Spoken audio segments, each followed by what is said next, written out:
Welcome back to Just Chattin', and this is the series of videos we do on Thursday and Sunday evening just for our own entertainment. So, how about we start off with some good news? The fundraising has produced a total as of this morning of $6,245.56. And this is a combination of donations and t-shirt sales. And keep in mind, this is after only a week, and these were, well, thrown together fundraising activities. You folks have just been so unbelievably generous. So thank you. Thank you for your participation. Thank you for buying t-shirts. Thank you for donating. Thank you especially for your comments, because they were just the high point of my day. So I set an arbitrary figure of $10,000, saying, well, that's how much we want to raise. And it was just plucked from air. Nice round number. I thought, okay, $10,000. Does it really make any difference? We're not going to come anywhere near that close. Well, you certainly surprised me, didn't you? The good news is this provides a little cushion in case any of our colleagues get into trouble, the kind of trouble they might not be able to defend themselves against just drawing from their own resources. We've already seen 2 of our number lose their YouTube channels. The people who are taking down these channels are very well organized, and we are not. The YouTube content creators were all over the world. We don't know one another. We don't have any nexus of communications. Many of us are coming at our videos from diametrically opposed points of view. We have nothing in common except our search for the truth. That's it, the truth. It's the only thing many of us have in common. So it makes it very difficult for us to organize. And our organization is our viewers. I say something on my video and someone will post it to the comment section of another video, and that's how word gets out. So thank you all so very much. Now, on to the topic of the video. I had a really interesting experience this week.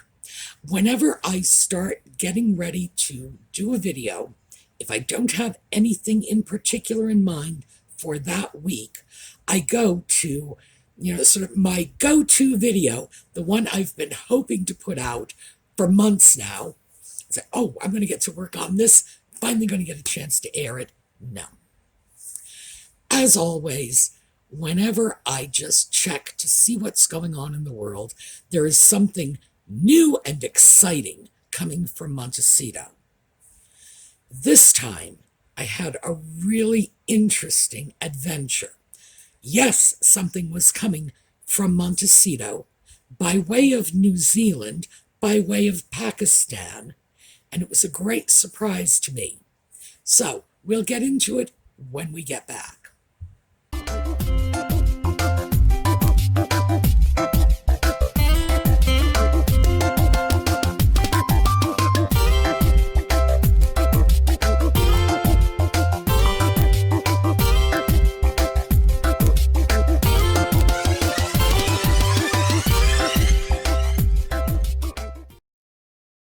So, from Montecito to New Zealand to Pakistan to me a year later. How does that happen?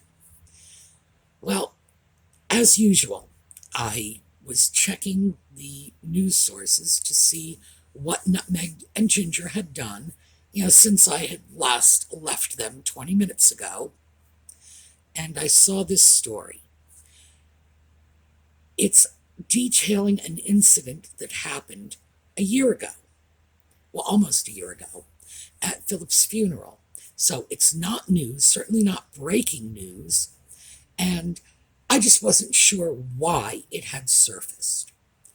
So it took me a while to track it because the Pakistani source was commenting on, and I believe they were in fact paraphrasing another article that was written by a woman named Daniela Elzer, and she is currently a journalist in Australia. She has previously worked for, among other people, Marie Claire. And most of you are going to be familiar with Marie Claire because it's one of Nutmeg's favorite outlets for lightweight puff pieces. Oh, look what she's wearing. Oh, isn't this cute? Real lightweight puff pieces, very pro Nutmeg. And Elzer had worked for them for some time and then apparently relocated to another hemisphere and is writing for Australian publications. So I have the link in the video notes, and this links you back to an Australian publication. And after a little more checking, I found an earlier date in a New Zealand publication, but I'm going to stick with this one because both stories were identical. So let me read the story to you because it's short enough to do that, but I don't want to paraphrase her story. The rest of the press has already done more than enough of that. So I'm just going to give it to you in her own words. Opinion. There is one crucial way that Meghan, Duchess of Sussex, mother, activist, and former cable star, is united with her mother-in-law, Diana, Princess of Wales. Both women have a unique ability to loom over royal proceedings, even from far, far away. Overnight, Prince Philip, Duke of Edinburgh, was laid to rest, with his funeral service taking place at St. George's Chapel at Windsor Castle. While Prince Harry had returned to the UK for the somber event, his first trip to the UK since the couple's dramatic exit from royal life last year, the Duchess was unable to join him. Due to give birth soon, reportedly in June, doctors had advised her against traveling.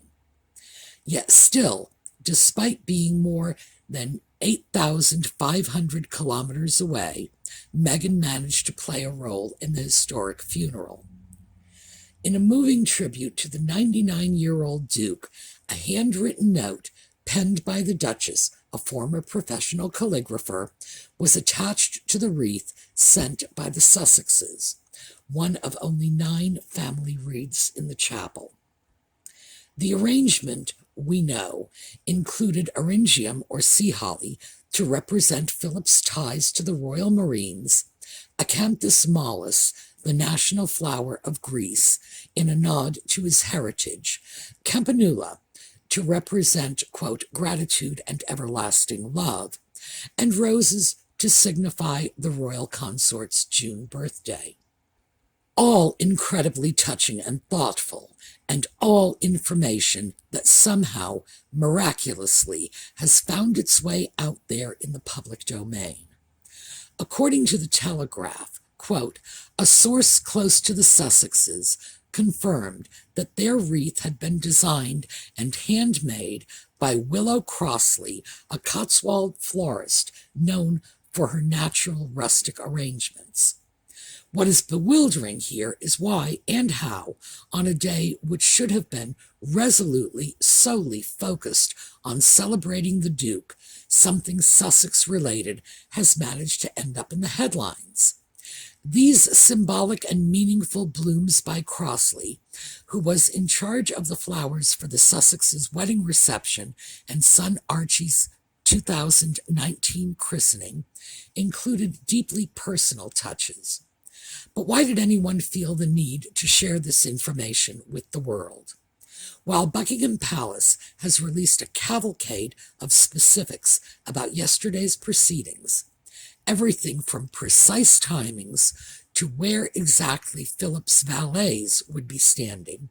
No particulars about the other 8 wreaths that were placed in the chapel have been released. In fact, according to the Times, quote, the rest of the royal family kept details of their floral tributes private. The unavoidable conclusion here is that the details of the Crosley-created salute are known today and making headlines because someone wanted them out there. It's not as if any eagle-eyed member of the press was ever going to cotton on to the fact that Eryngium or Acanthus mollis figured in the arrangement. And that is deeply problematic. The appearance here is that even at this moment of mourning, someone Sussex adjacent has seen the wreath and Meghan's note as an opportunity to drum up some good PR. Previously, the now California-based couple has chosen to publicize 2 meaningful royal family-related occasions which could have remained private. In early September, the Sussexes visited a local preschool to plant forget-me-nots in honor of the anniversary of Diana's passing, while in November, to mark Remembrance Day, the couple visited Commonwealth war graves in Los Angeles. In both instances, a photographer was on hand and images of the couple were made public. In recent months, both Harry and Meghan's approval ratings in the UK have cratered to record lows, with both the Duke and Duchess hitting negative figures, according to a poll done in the wake of their explosive Oprah Winfrey TV interview last month. Perhaps it was too much to expect that this weekend's proceedings could have gone off without something Harry and Meghan related in the mix. All of this comes as the Queen offered up what could be read as a jewel-encrusted olive branch to the self-exiled Sussexes. Her Majesty had been expected to wear a brooch to today's service that had some connection to her husband of more than 73 years. However, instead, she opted to don the Queen Mary pearl and diamond Richmond brooch.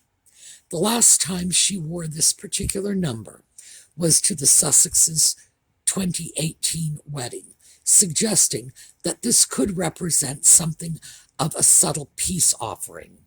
In less than 2 months, brothers Harry and William will be reunited again in London for the unveiling of the statue they commissioned to honor their mother Diana on what would have been her 60th birthday. Let's hope the city's photographers and florists are on standby. They just might be getting a call from California about then. Well, I have to say, I love her conclusion. That the florists should be mindful for a publicity stunt when Harry goes for the unveiling of the statue of Diana. As it turns out, Nutmeg got a stroke of good fortune and didn't have to arrange a publicity stunt. Her uncle died. Naturally, Harry had to leave early to go home and grieve with his wife. Please remember, this is the same uncle who went out of his way, called in all kinds of political favors to get her the internship in Argentina. And boy, she certainly made a lot of hay with that, didn't she? She wasn't qualified for it. She didn't even speak Spanish. And he got it for her. And I don't think he's ever heard from her since. Toward the end of his life, he had given an interview indicating he would very much like to hear from her. The man was dying. And of course, he died without ever having heard from her, without ever having met her husband or her child. And immediately, this death became an excuse for Harry to leave England early. Oh, and I say excuse because I found several articles prior to his going to the UK that predicted he was going to leave early. So I think everyone knew that. So, fortunately for Nutmeg, the man chose a very opportune moment at which to die. And then she and Harry could milk this for all it was worth. No, he had to come home and grieve with his wife. That was one headline. Console his grieving wife was another. On the loss of an uncle she hadn't spoken to in years. An uncle who was begging her for a phone call. Like literally on his deathbed, begging her for a phone call. So, yeah, boy, that whole mess left a very unpleasant taste in my mouth. Well, we've talked a lot about the situation with the wreath. I think it came as no surprise to any of us that her friends were going to leak all the details because that's how she does it. She likes leaks. And this goes back to her early days as a struggling actress when she would arrange for paparazzi photos and leak her whereabouts to the press in the hopes that somebody would snap a picture or two. It's her MO. So, what's the big deal? This is old news, right? And that's what I can't get over. Old news. So why would the Pakistani press be circulating this old news? And they're doing it with enough force that other news outlets are picking up on it. And then I started looking at the titles that had been published. These are articles about Nutmeg and the Ginger Sock Puppet that the outlet, and this is gotv.com, I think, well, GOTV. Links are in the notes. I took a look at what they've been publishing about the dynamic duo from the desert. And what we have is the story that I just read to you, and I pulled the previous 10 stories. And what I was looking for was any story they've published about Nutmeg and Ginger, chronologically going backwards, without regard to content at all. So this is strictly mathematics, just the numbers. Was it a story about Nutmeg and Ginger? All right, fine, great, we take it. And I grabbed the preceding 10 stories. Let me read you the titles. Piers Morgan launches fresh attack on Meghan Markle. Prince Harry, Meghan Markle ignored dignified lesson from Queen, made PR blunder. Prince Harry and Meghan failed, says expert, while comparing with Kate and William. Prince Harry, Meghan Markle, out of touch with reality. Meghan Markle breaks silence amid speculations about her and Harry's new honor. Meghan Markle, Prince Harry's secret weapon to mend ties with Queen royal family revealed. Prince Harry's unease with Meghan Markle's celeb culture revealed. Prince Harry, Meghan Markle at war over principles or money. Meghan Markle's desire to return to entertainment never been stronger. Meghan Markle trying to be police officer after leaving police force, mocks sister. Well, of those 10 stories, and that's just the headlines, only one of them was what I would consider neutral. And that was the story about the NAACP award, because it was newsworthy.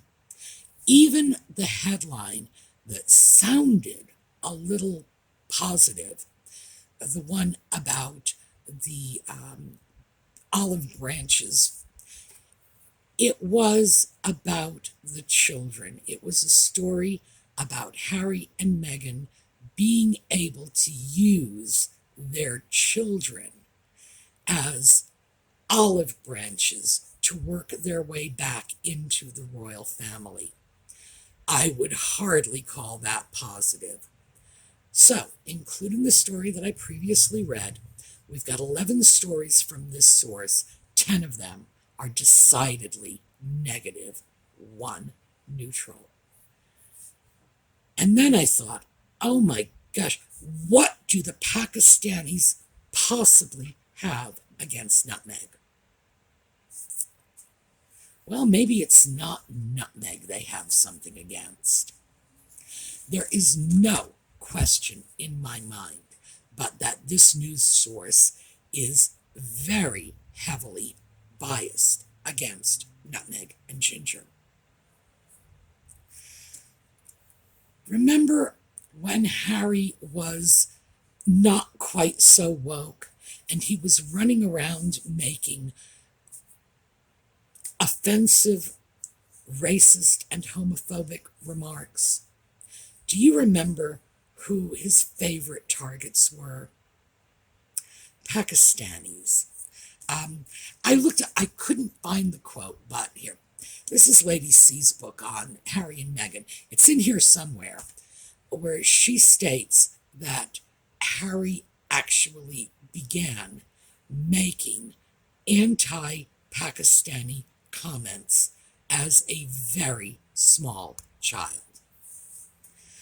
So apparently this is a lifelong thing. That one, I don't know about that. You know, when children at a very young age are making racist remarks, it invariably means they have heard this somewhere else from the adults around them. And given the fact that Harry had a whole bunch of adults around him, he had paid caregivers, he had his parents, he had his extended family, he had security. Who knows where this stuff came from? But his anti-Pakistani remarks are very well documented. Starting to look to me like there's a little payback going on here.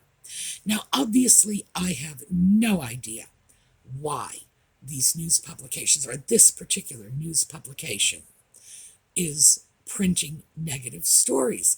I know a lot of you are going to say, well, what's positive to say?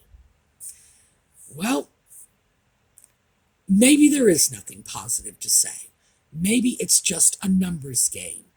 If you alienate so many people all the time, odds are 90% of the stories about you are going to be negative. Could be. Could be that I just caught them at a bad month. Could be these are lovers of the truth who are appalled, as so many of us are, by the nutmeg and ginger, one lie to the next board game. It's like seriously, it's like a drinking game. You sit down, you line up your shots, and you say, well, the next time one of them lies, we take a drink. And by the end of the evening, you're going to be drunk as a skunk and falling out of your chair. Who knows why the Pakistani news outlet has gone double barrel after them? But you look at it, these are the facts. It's hard to deny. The evidence is right in front of you. One story after another after another. And as I say, I did not cherry pick them. These were the stories as they came up in chronological order. That was it. By the way, Feel free to do this yourself. Go on the internet, throw in gotv.com and look up Meghan or Meghan and Harry or Harry, and you're going to get the same results I did because this is what's out there. So now, as I say, I have to wonder, is this Harry's chickens coming home to roost? Is this what happens, the natural consequence of a man who has spent much of his life vilifying a racial minority? Well, they're South Asian, so this is an ethnic minority. Okay. Vilifying an ethnic minority. And now they have an opportunity to repay the favor. I have to say, it's what it looks like. Obviously, I can only speculate about the motivation, but what else is it? Certainly, these are not people who have any personal grudge against Nutmeg and Ginger. These are not people who are defending the Queen, standing up for Kate and William. No, there's nothing. These people cannot be dismissed as a hate group. They cannot be dismissed as blind supporters of the royal family. The other possibility, though, is their news outlet is a business. They don't do this out of the goodness of their heart. It's not a charitable endeavor, right? Could it be that it's because these stories sell? Could it be that it's because these stories are the ones that resonate with their viewers? That their viewers do not want the puff pieces. Their viewers do not want the public relations announcements. And their viewers want to hear the truth. I don't know. I'm going to let you all just roll this around in your heads because I know I did. And all I can say is at this point, it looks like we might have an ally somewhere else in the world.